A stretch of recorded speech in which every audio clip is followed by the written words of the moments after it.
Well, hello, listeners and viewers. Welcome to the fourth episode of The Hive, a podcast that promises to get you buzzing about challenging business stories and the future of humans in a world that's quite obsessed with artificial intelligence.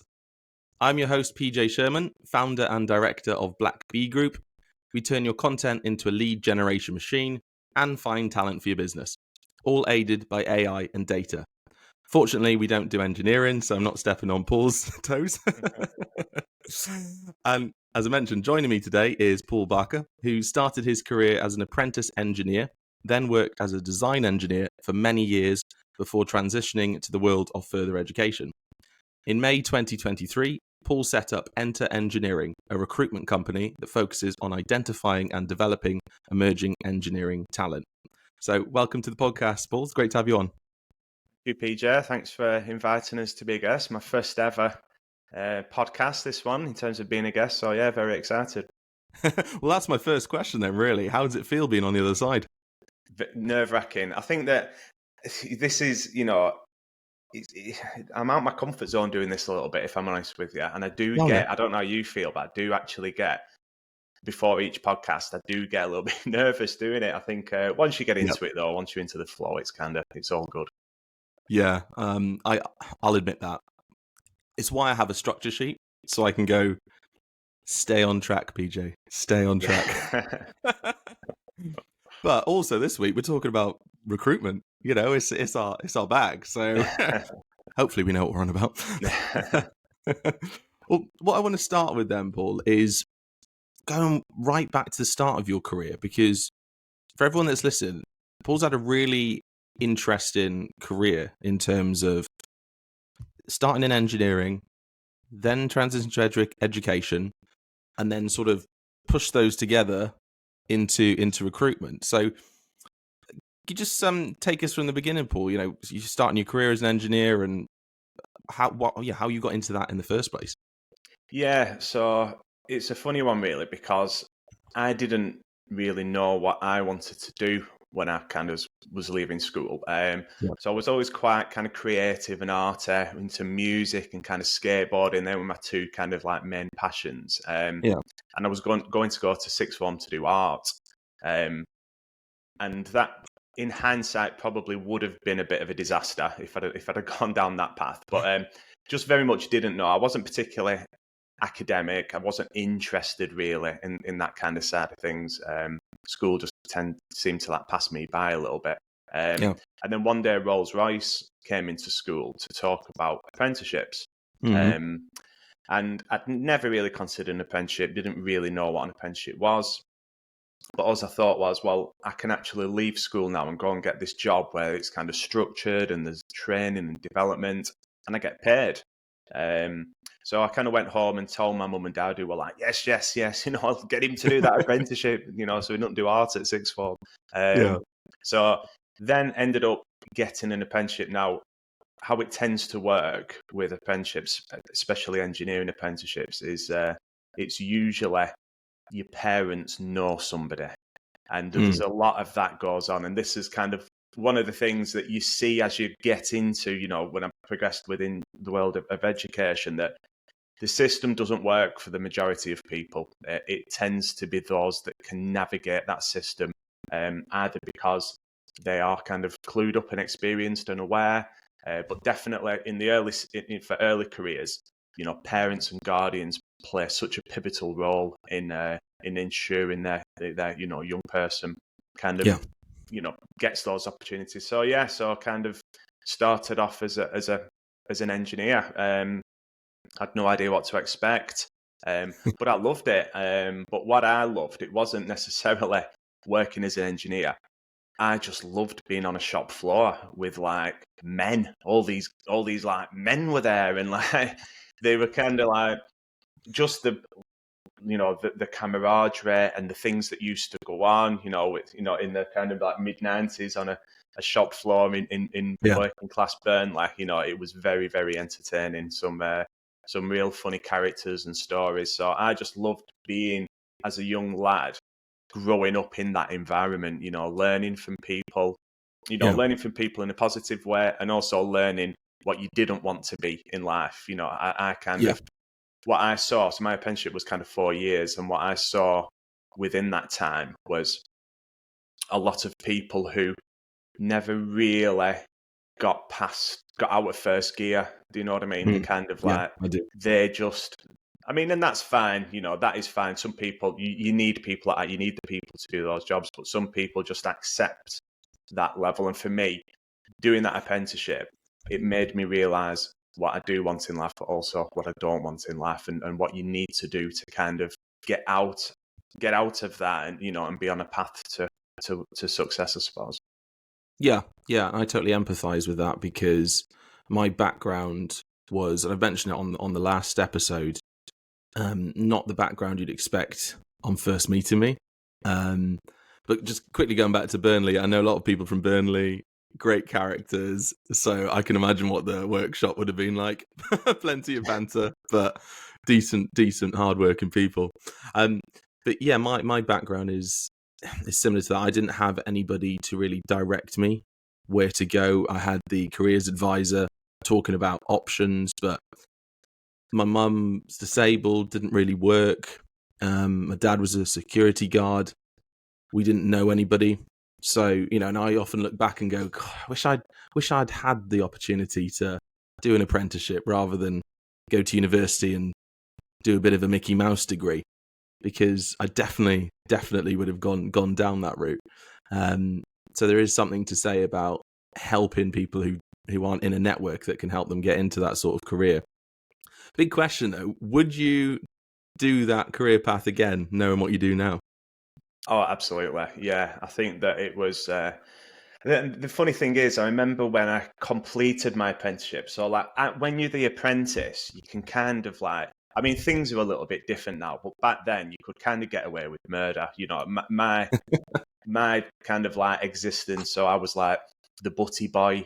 So I would go on a Friday morning. I'd take the butty orders for everyone on the shop floor, and kind of like do all the fun things. And but for me, the scary thing was when I completed that apprenticeship, and I remember then I was like a skilled person on the shop floor, and suddenly I was like everybody else.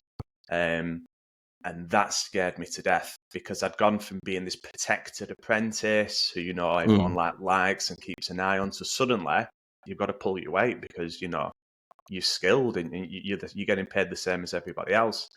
That for me at that point was then, I didn't like that at all. I was like, well, this isn't what I want for my life. I don't want to be turning up and working on these machines and doing what these other people are doing. I've got greater aspirations and goals in this.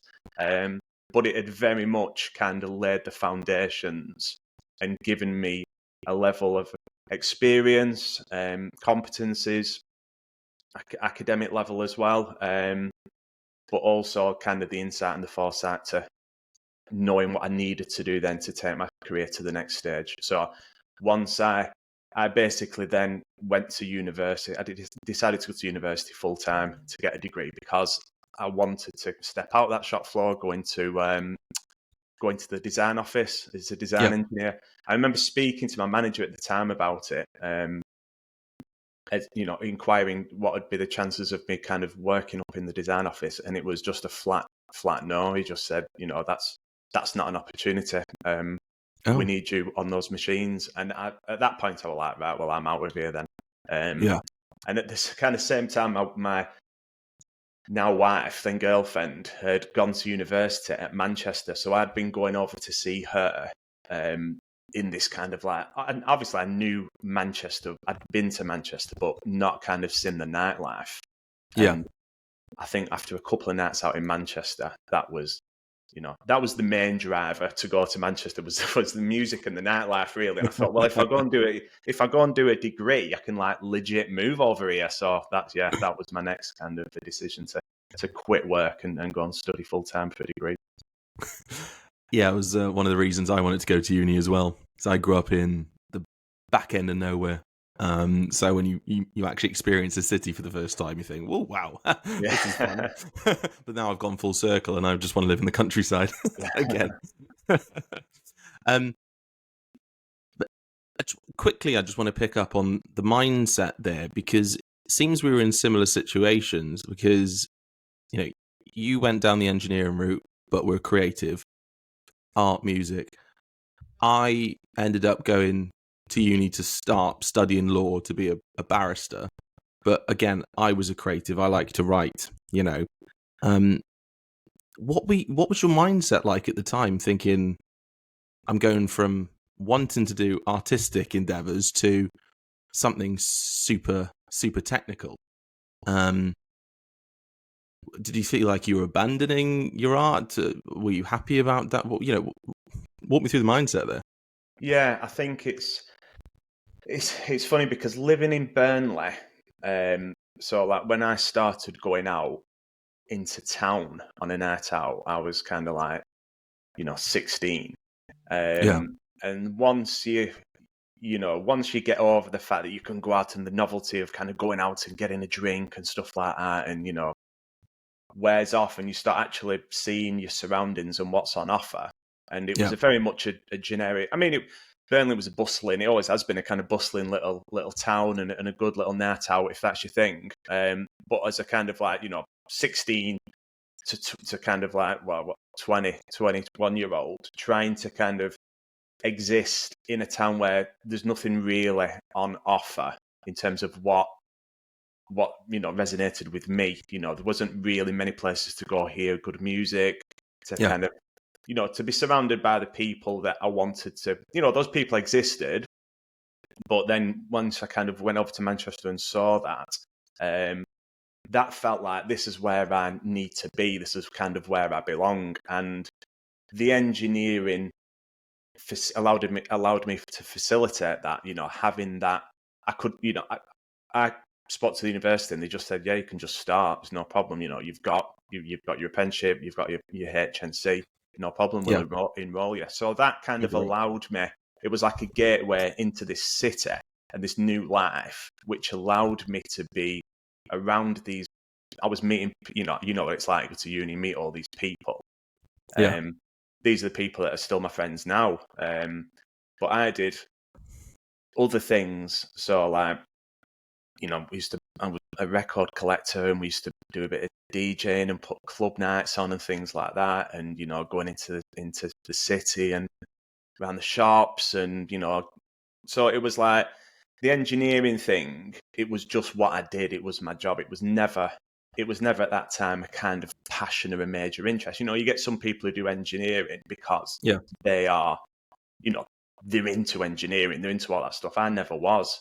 I could do it and I could turn my hand to it. And especially yeah. on like as I later became a design engineer, and I was very good at that because that was a kind of creative thing. But yeah, it wasn't so much that I was ever defined as being an engineer. For me, it's always been that engineering has opened up these world of opportunities, which I've been able to then kind of take advantage of, I suppose. And what I want to look at next then is that transition from engineering to sort of design engineer, but then going into education, because you ended up at Burnley College and then doing a PGCE. How did that happen? How did you go from engineering to education? Yeah, so once I finished my degree, I remember at that point it was kind of like, right, now what? You're a little bit like when I finished my apprenticeship, it was a little bit of panic and overwhelm. It was like, Yeah, now what? Do you know what I mean? I've had this amazing kind of 3 years where it's just been partying and like, no rules, just kind of like reckless and hedonistic kind of lifestyle. And then standard student life. yeah, and then it's right now, now we need to kind of like, what's the plan? What are you doing next? So I'd kind of made some inquiries about a PGCE, going and doing that full time. And I spoke to someone at the university, but my options as an engineering graduate, well, what I was advised anyway was maths or physics, both of which I absolutely hate. I'm people say that engineers have got to be good with maths and stuff like that. I don't think that's true because I'm terrible, absolutely shocking with maths. But so I didn't want to do that. I love the thought of teaching, but definitely didn't want to do maths or physics. Yeah, So then I thought, right, I'll get a job as a design engineer. So I got a job as a design engineer, and that was a really good company. It was working in the coal mining industry, believe it or not, which I didn't even know kind of existed. I didn't even know that was still a thing, but it is. And worked there, and that was a great company. And I really liked it. It was a really good kind of good team and good people. But I was there for 10 years, and I had no real. At that point, we were DJing at the weekends, club nights, and all work for me just didn't matter. It was I kind of turned up and did my job as best as I could, but I was kind of like I was in and then I was out, and that was it. And I never had that drive or aspiration to progress or succeed. I suppose like when I was doing my apprenticeship and I needed to get out of that shop floor environment. Well, I'd done that, and I was working in a good job as a kind of technical design engineer. It was a steady away job. I was being paid good money to do it. But I was getting more and more unfulfilled, I suppose, and just going through the motions. And I remember probably for the last 4 years was thinking of leaving, but never actually did because, there was nothing really about that job that I had to leave. It was just that I was looking for something else. And then one evening I was chatting to my cousin on a family do. And I was just saying that, kind of work-wise, I was getting a bit kind of bored, looking for something new, didn't know what my options were. And she said, well, what about getting a job at college? She worked at Burnley College, and she said, they're always after people from industry to teach like engineering programs. And honestly, I had no idea that I could have done that. No idea at all. I never even thought about kind of further education. Didn't really know a lot about it. Anyway, then went down to college for an informal chat, and basically I kind of got offered a job. So we were living in Manchester at the time. It was back over in Burnley. That was kind of a series of events which I had to take a big pay cut to go and do that. But there was definitely something about that job. Once I went through the doors at the college and saw what that job was, it was like, this is what I am supposed to do. And I just knew that. And I suppose, some people know, they understand what their calling is in life, I suppose. And at that point in time, that was what I needed to do. So we kind of up sticks and moved from South Manchester to Rosendale. The timing was good because my kids were, little, and we wanted to move away from the kind of busy city where they couldn't play out and stuff. So we ended up kind of in the countryside over here. And then went in as a lecturer and just loved it. Loved the vibrancy, loved the autonomy. I loved the fact that you were treated like an adult, which is kind of, that's important. Yeah, it is important. And I think that sometimes you don't always get that in some jobs. You're not always treated like an adult. But you were treated like an adult. You were listened to. You could make a difference, and it was chaotic, but I like that. I like the chaos, and I like the fact that it was something different every day. Yeah, there's something about finding a job that makes you happy. There's that old saying that, if you find a job that makes you happy, you're winning at life. Do what you love. What I find really interesting then is if everything was hunky-dory, rosy, really, really good, how did you then find yourself in a recruitment type role, which is completely different to education? I mean, you mentioned you used the word chaos there. I could definitely describe the recruitment world as that some days. A lot going on. So how did you find yourself moving from education into recruitment? Yeah, so I went into education as a lecturer, and then I kind of moved up to kind of curriculum manager. So curriculum manager responsible for all the kind of academic programs. And that was a tough job. It was a very tough job. The college at the time was going through a period of growth, and that was difficult to manage. education is a complex beast. It really is. People who are in it, especially further education, you get a lot of burnout with some people, and I felt that I was heading towards burnout because trying to kind of manage that and facilitate all the things that you need to do, as well as having 4 kids at the time. My daughter had been born, and I just thought I need a bit of time out from this. So I went back to my old job actually and did 2 years with them, which I'd kind of,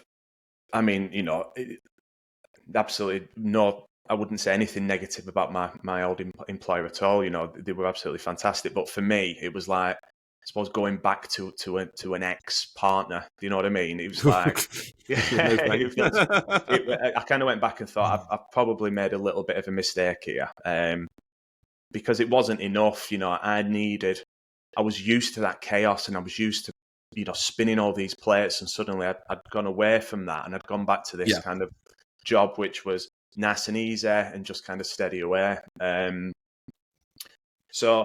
then COVID hit. So then it actually turned out to be a bit of a blessing in disguise, because I was safely at home for, the company was brilliant. Everyone got sent home, and we were all working remotely. And then that was a big period of kind of reflection and soul searching for me, as a lot of people went through at that time.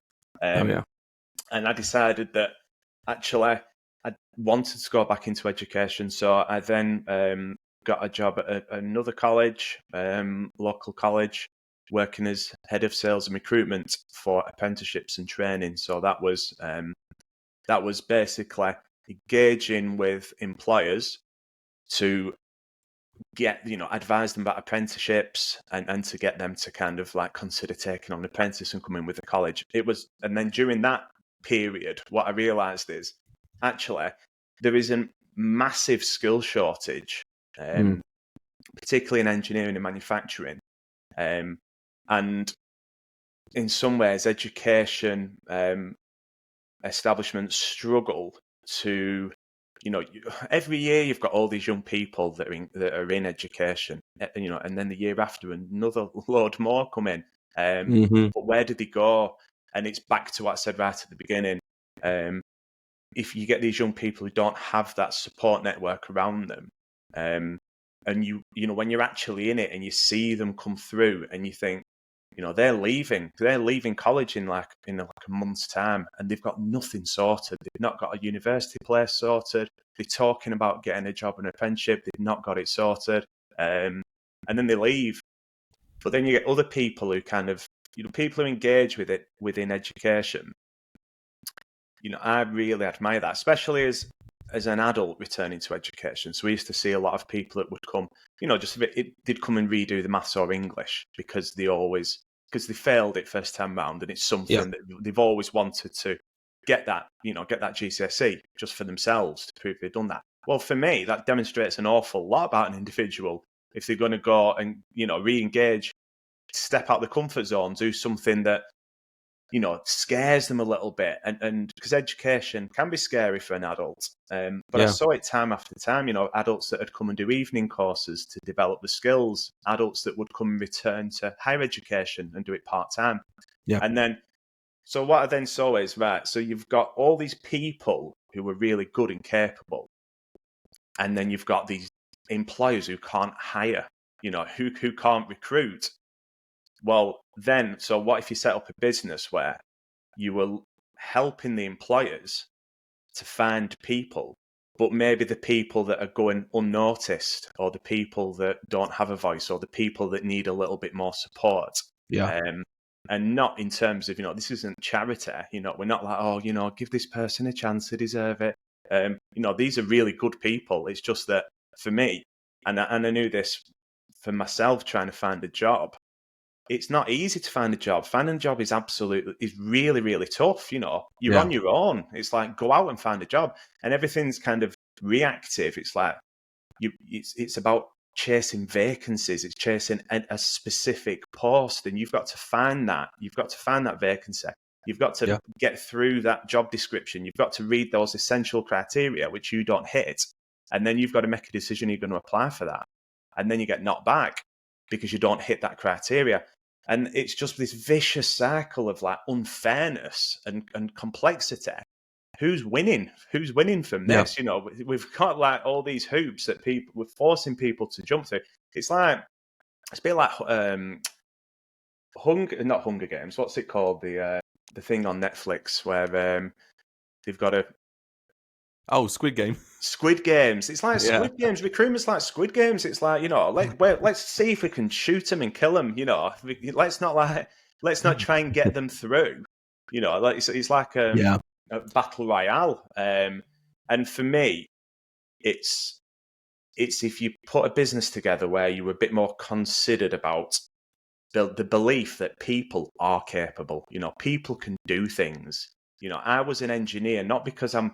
You know, people say, "Oh, you know, well, he were messing around with cars since he were little," or you know, "Oh, she went unbelievable at Lego when she was 6." It's like, you know, that's not what it is. People can do jobs. You know, you've just got to give them a chance. So so that's when I decided to set up this company to try and help tackle the skills crisis, but try and support people into the jobs that they are capable of doing. Well, it's admirable, and you also touch on a really good point there, because when I was at Capgemini, I used to coach, and previous roles, I used to coach hiring managers to look for reasons to hire, not to hire. Because like you said, there are a lot of people out there who are very capable, and I've had these in-depth conversations with them, because I'm the sort of recruiter you'll see a lot of them online. I don't have enough time to talk to everybody, etc. But detailed conversations, because then you're going to know the person, you're going to know how good a fit they are for that role, which goes beyond the job description. Your whole point as a recruiter is to find out what is going on beyond the words on the CV and then feed that back to hiring manager. But it's true, because you've got, and it's just going to get worse throughout the year, because you can see on LinkedIn so many people crying out for jobs. They fit the criteria, they're fantastic, and then you've got 10 others like them as well. And then you'll look at the other side with the hiring managers moaning that they can't find the talent, but they won't be flexible. They won't look at upskilling people who may not have the essential criteria here, but they fit all the core competencies over there. You know, it's just, it's mind blowing. There's got to be a fix there to that. So yeah, you touch on a good point there. So I'm just trying to find the next question here, Paul. Right. So before I go on to the AI questions, with everything that you've mentioned there, Paul, what would you say has been your biggest challenge so far in running your business? You know, Enter Engineering, and how did you overcome that? Yeah, I think, well, the biggest challenge for me with the business is taking it from an idea to actually committing and making it happen. You know, big step. And you know, loads of people have got ideas, you know, and the vast majority of people don't do anything about it. People are scared to take a gamble. People are scared to take a risk, whereas I thrive off this. You know, this is what I love. I love someone telling me I can't do something, or that doubting look that someone gives you. You know, and for me, it's not. It's about calculated risks, and it's about knowing what you are capable of and knowing what you can do. And you know, my business is just based on my experiences and my, you know, what I've seen, my observations, and that's why I knew that this would work. I just knew it would work. But you know, I've got a mortgage and I've got 4 kids, and it was, you know, my wife was absolutely fantastic, the support she's given me. But I'm not, you know, at times, you know, it's not her business idea. It's not. This isn't something that's been going around in her head. So, you know, I knew that people were thinking, God, this is a bit of a risk, and, you know, and what's going to happen. But for me, it was just like, I could see it. I could visualize it in my mind, what was going to happen. But, you know, so that was definitely the biggest kind of challenge, was getting it off the ground, and then it's making it happen. And I think that's what you have to make it happen. You know, you can't just sit back and you can do the most complex business plan ever and plan all these things that you don't know what's going to happen until you start. And, No. the first business that I actually did, it was with somebody. So I had a business partner and we'd spent about 6 months planning this. And that didn't work out.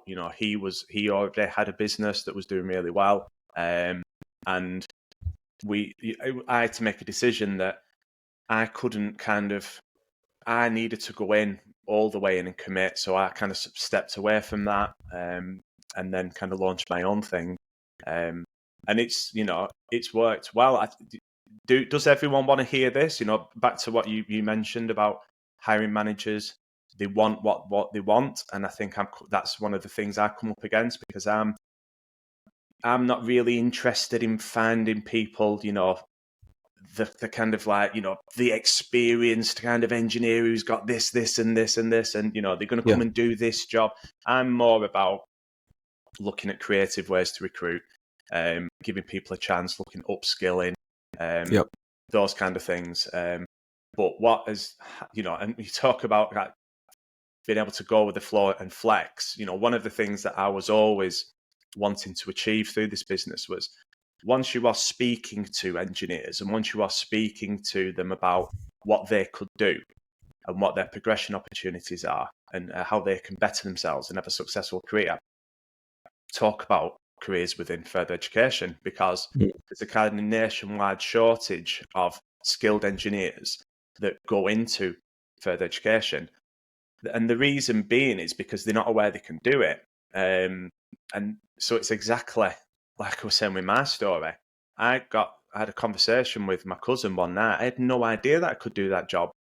Would I have applied for that job? Well, no, I wouldn't, because I would never have seen it. It would never have been on my wavelength. It wouldn't have been something that I ever considered, because it wasn't something I was aware of. And that is the problem. So what I am now looking at doing is supporting colleges and training providers to access people like me, like myself, that would be open to careers within education. And that's something that has now kind of exploded for me. So I literally started that probably November last year as a pilot with a local training provider. Went really well, and then set up some email outreach, put some data into it, press play. I think on the first Tuesday back in the new year. 2 weeks in, I was like, I had to stop it because I was just getting inundated with kind of meeting requests from colleges. But it's worked, really well. So, but that now becomes an additional challenge, because now suddenly the business has pivoted. I'm going down a new angle. There's just me at this moment in time. Yeah. So then learning to kind of keep those plates spinning and do it well and do it consistently and not take on too much and not burn out. Another challenge. But it's all good fun though, PJ. Do you know what I mean? And I'm sure that you feel the same, and again, it's that chaos. It's that not knowing what's coming next. I thrive off it. I love it. But I'm in control of it now. And that's the important thing to me. So when I was in education, I wasn't in control of it. You were kind of trying to keep those plates spinning, but you were answerable to somebody else. Whereas now I'm just answerable to me, and that works for me. So it took me kind of 42 years to kind of realize what I want to do in life. And I feel like all your experiences, good and bad, get you to the point where you are. And it's all going well. That's great to hear. And I agree with you. I love the freedom to make my choices. Whether they work or not, that's on me. But it is that risk, it is that excitement, calculated risk, like you said. Because I do rely on data a lot. But also, you mentioned your learned experiences. A lot of successful business owners will talk about they started a business because it's what they know and their passion, So it is exciting. So if any listeners or watchers out there can take anything from this, it's just go do it and make it happen. Don't just sit on your 400-page business plan and go, but why isn't it working? You've still got to take action. Then the next part, I just want to finish off the podcast with the AI section. And I always ask the question, what's your thoughts on the current narrative around AI? Because some people are either on one side of the camp or they're the other. So what are your thoughts on AI? Totally broad question. Very, very interesting AI. So AI is something which fascinates and scares me equally. Yeah, same. Yeah. So, the talk of, there's a kind of like 10% chance that this could kind of like end the world, it is like, it doesn't fill me with joy thinking about that as an outcome. But yeah, I mean, there's definitely, how it is going to revolutionize how we are as a society, as individuals. These it's here, it's already happening, and you can't stop it now. There's elements of it that worry me. When you talk about the automation, about like getting rid of certain jobs that just aren't going to be here anymore. It's like, well, people say, but it doesn't matter because we'll use those people elsewhere, and it's like, well, really, those people, they're the kind of jobs that they need to be doing. Do you know what I mean? And there's more of it's how far do you take it? So if you're looking at removing people from a till at a supermarket, Yeah. what are those people going to do then? What else are they going to do? So there's all different elements of AI. Obviously, in terms of how we will use it, we were having a chat just before this started about how you can use it to chop up the podcast, and you can get so that's really good. And Chat GPT, I use that a lot for creating resources and things like that. So on a very basic level, it's all super good. In terms of recruitment, I mean, the jury's out. I don't know enough about it, and I've not seen this like AI recruitment stuff really to really have a strong view on it. But I think we need to be going back towards speaking to people more. And and the worry for me is that if you're super analysing some words that are on a piece of paper, that doesn't tell you who that individual is. And for me, it's better to go back to basics and to give people a chance to shine and prove themselves. And I don't know, is the kind of AI in recruitment going to take that away a little bit, and is it kind of further delving down the rabbit hole of analysing massive amount of CVs and things? I don't know. It's a difficult one, really. Yeah, it's an interesting future. And just to touch upon that point, because last week we were speaking, me and Jovan, the last guest speaker, we were talking about how AI could actually, because you look at it two ways. You've got all the doom and gloom in the news. Oh, it's going to destroy jobs. Oh, it could destroy the world. But how about we flip it and see the good it could be harnessed for? And we were thinking how AI could actually force might be the wrong word to use, but encourage us to improve our soft skills more, because it may be the differentiator between who gets the job or not. And Jovan made an interesting point. He said it's not AI that's going to take your job; it's the person who can work with AI that's going to take your job. And you see it in history, don't you? It's that evolution. And it's that argument of innovation and progression against ethics. I mean, look at the mines. They were closed because they weren't economical, and other things that are happening. And a lot of people were out of jobs, but a lot of people retrained and went into something else because you had to. It's tough, and it's about how we balance that. I mean, what are your thoughts on it potentially improving our soft skills? Yeah, I mean, looking when I was at college, we were looking at from this kind of recruitment perspective about getting young people ready for the world of work and using using different software and technologies for development of soft skills and things like that. But I mean, I'm certainly no Luddite, and and I do.